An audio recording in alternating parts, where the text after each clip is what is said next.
Hello hello, j'espère que vous allez bien. Alors dans cette vidéo, je vais vous présenter la version 4.6.2 qui ne contient pas de nouveautés techniques. J'ai corrigé quelques petits bugs et un gros bug, mais je ne vais pas rentrer dans ces détails-là. Mais qui contient en revanche du contenu. Et ce contenu, ce sont des chevaliers médiévaux qui nous seront certainement très utiles pour la campagne Pendragon qu'on est en train de préparer. Donc cette vidéo, pour la partie qui concerne la K6.2, sera extrêmement courte, puisque finalement j'ai quelques figurines à vous présenter. Par contre, je profiterai pour vous faire voir une preview de la 4.7.0 qui contient une fonctionnalité dont on parle depuis longtemps et que je vous présenterai, qui est en cours de développement. Donc la 4.6.2, pour vous la présenter, j'ai fait une petite scénette. Vous reconnaissez la table dont je vous ai déjà envoyé les screenshots, qui est la table que j'ai préparée avec quelques cartes Pendragon. Et ce que vous n'avez encore jamais vu, ce sont ces 18 figurines-là. Les voici, qui sont en fait 18 chevaliers, tous différents, enfin chevaliers combattants, on va dire médiévaux. Donc il y a deux templiers, un clair et puis un gris, et puis ensuite on a 16 figurines qui sont en fait 4 groupes de 4. Alors en réalité on n'a que 4 figurines différentes, je vais vous les présenter sur les rouges. Vous voyez qu'on a ici un casque long avec une tunique, revêtu entièrement d'une tunique. On a ici le même casque avec une armure. Ici on a la tunique mais avec un casque rond. Et puis plus court, je ne sais pas comment ça s'appelle, hein, vous connaissez ma passion pour l'art militaire. Et puis on a quelqu'un ici qui est sans protection, donc je lui ai mis un archer dans la main. Les boucliers sont également différenciés, sont des figurines comme les autres, hein, donc naturellement je leur ai mis des épées, mais on les arme comme on veut, avec des lances, on change les boucliers comme on a envie, etc. Voilà. Et donc ces 4 figurines sont déclinées en 4 factions différentes, les rouges, les jaunes, les verts et les bleus, chacune avec un écusson et une couleur différente qui permet de les distinguer. Donc on a véritablement là de quoi faire 4 armées et les faire s'affronter sur des maps un peu plus larges, si on veut faire du wargame, du jeu de plateau, des choses comme ça. Voilà. Pour vous faire voir ce que ça donne en vrai, et aussi pour faire un petit test de charge, qui a été très concluant, j'ai préparé ici une petite scénette qu'on va survoler très rapidement, parce qu'il n'y a pas grand chose véritablement neuf, c'est juste pour faire voir, c'est l'abordage d'un château. Alors pour un château on ne dit pas abordage, mais plutôt peut-être le siège ou l'attaque d'un château en tout cas. Les rouges attaquent et les jaunes défendent. Voilà. Donc j'en profite pour vous présenter les catapultes. Elles sont là depuis longtemps mais on ne les a jamais utilisées. Donc peut-être que la campagne qui s'approche sera l'occasion de le faire. Voilà, on a des groupes de rouges qui agressent, des groupes de jaunes qui défendent. Les jaunes ici sont aux prises avec un monstre bicéphale de la mythologie grecque qui s'appelle Orthos. Mais on s'en fout et on termine ici également avec la lutte entre deux groupes, les archers sont en place, etc. Voilà. Bon.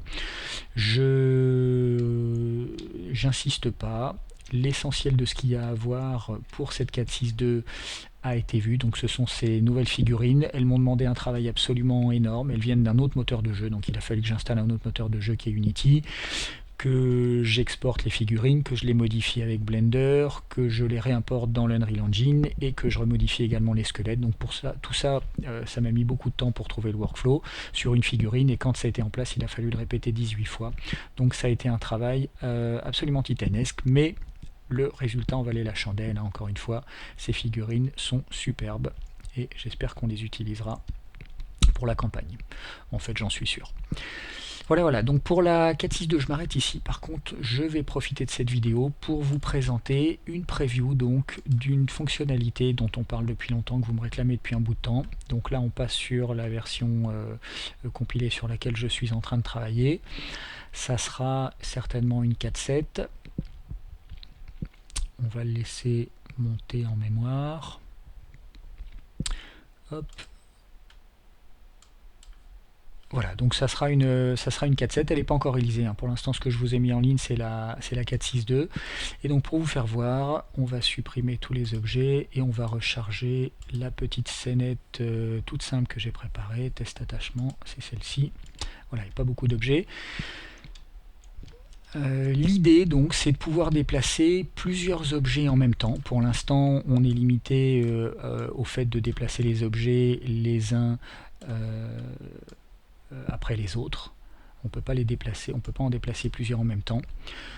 Et donc, depuis le temps qu'on en parle, il sera désormais possible de déplacer plusieurs objets ensemble. Alors pour ça, comment ça marche ?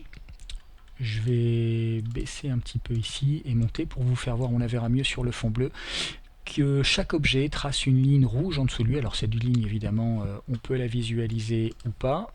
Ça sera dans l'interface, dans les options de jeu, il y aura la possibilité d'afficher toutes ces lignes. Évidemment, il y a plusieurs lignes, une ligne par objet. On pourra les afficher, vous voyez qu'elle n'est plus là, et là, elle réapparaît. Donc on pourra les afficher ou pas. Et ces lignes, en fait, visualisent la trace que fait l'objet pour aller déterminer l'objet qui est directement en dessous de lui. Et quand un objet trouve un objet en dessous de lui, eh bien il s'y attache. Et il s'y attache, ça veut dire qu'il hérite non seulement de son échelle, mais de sa rotation et de sa position. Donc des déplacements de l'objet, ce qui nous permettra de les déplacer tous en même temps. Pour vous faire voir comment ça marche, on va activer cette fonctionnalité qui n'est pas activée par défaut. Ici j'active, et une fois que j'active maintenant, le groupe de tonneaux ici qui voit le tapis en dessous de lui, vous voyez que c'est la ligne rouge, est rattaché au tapis, et le groupe de boîtes ici également. Donc maintenant, si je déplace le tapis, les groupes se déplacent et virevoltent avec lui. Donc on va les poser dessus. Voilà. Et vous voyez qu'on peut jouer au tapis volant, donc si je sors les objets du tapis, ils ne se déplacent plus avec, et si je les remets dessus, ils se déplacent à nouveau avec. Voilà. C'est valable pour les objets, mais c'est également valable pour les personnages. Donc là en particulier, on a un cheval et on a une archère qu'on va faire monter sur le cheval. On va la positionner à peu près comme ça. Et puisqu'elle est au-dessus du cheval, eh bien, elle y est attachée, et quand on déplace le cheval, on déplace l'archère avec lui. Alors on va prendre un peu de recul ici. On va donner une animation au cheval. Galop. Voilà. Et vous voyez que maintenant, quand je déplace le cheval, eh bien l'archère le suit.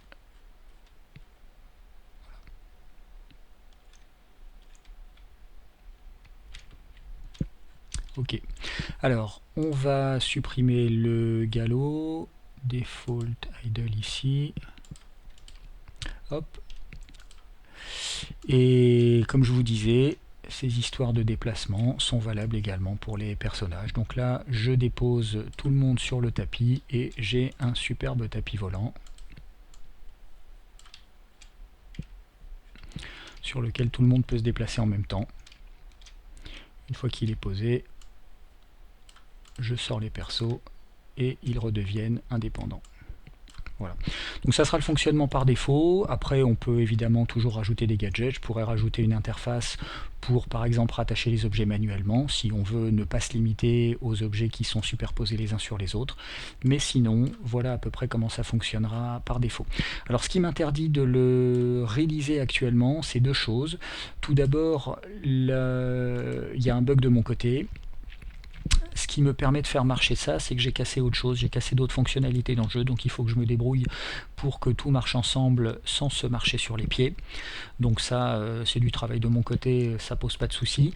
Par contre, il y a également un bug du moteur de jeu de l'Unreal Engine qui m'interdit d'activer cette fonctionnalité, donc elle sera en place mais elle ne sera pas activée jusqu'à ce que ce bug soit corrigé.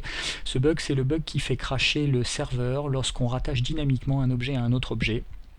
Pour info, c'est exactement le même bug qui m'interdit de rattacher les lumières aux mains des personnages. C'est une fonctionnalité qui est en place mais qui ne fonctionne que sur le serveur. Lorsque j'essaye de rattacher un client et que j'utilise ce rattachement dynamique, et bien que ce soit pour rattacher une lampe à une main ou que ce soit pour rattacher un objet à un autre objet, lorsqu'il y a des clients qui se connectent sur le serveur, ça les fait cracher. Ça, c'est un bug du moteur de jeu, donc je n'y peux rien pour l'instant. Il est déclaré, il est ouvert. On attend que les développeurs d'Unreal Engine corrigent ça. D'ici là, moi, ça me laissera le temps de corriger mes propres bugs et j'espère que ce bug-là sera corrigé bientôt et permettra donc d'activer cette nouvelle fonctionnalité le plus vite possible. Voilà, je voulais vous la faire voir parce que tant qu'elle est en cours de développement, si vous avez des idées sur la façon dont ça devrait fonctionner ou des idées d'interface ou quoi, ben surtout n'hésitez pas, ça m'intéresse beaucoup, surtout que c'est un chantier en cours. Voilà, c'est la raison pour laquelle je voulais vous faire voir ça et puis aussi pour vous montrer que c'est en cours, c'est intéressant et comme c'est une fonctionnalité qui sera certainement très utile, là j'ai mis un petit tapis avec 2 objets dessus mais ça reste complètement valable. Si on imagine une carte avec 50 objets dessus, on peut désormais déplacer la totalité de la carte et tout le monde suivra sans aucun problème. Voilà, j'espère que ça vous a plu. Donc pour rappel, la seule chose à laquelle vous aurez accès dans la 4.6.2, ce sont les 18 nouvelles figurines pour Pendragon, et tout ça, ça viendra certainement dans la 4.7.0 plus tard. Voilà, voilà, et bien on parle de tout ça demain, non, on est dimanche, donc après-demain, mardi soir. D'ici là, je vous souhaite de passer une bonne soirée, puis surtout un bon début de semaine, et à mardi soir, ciao.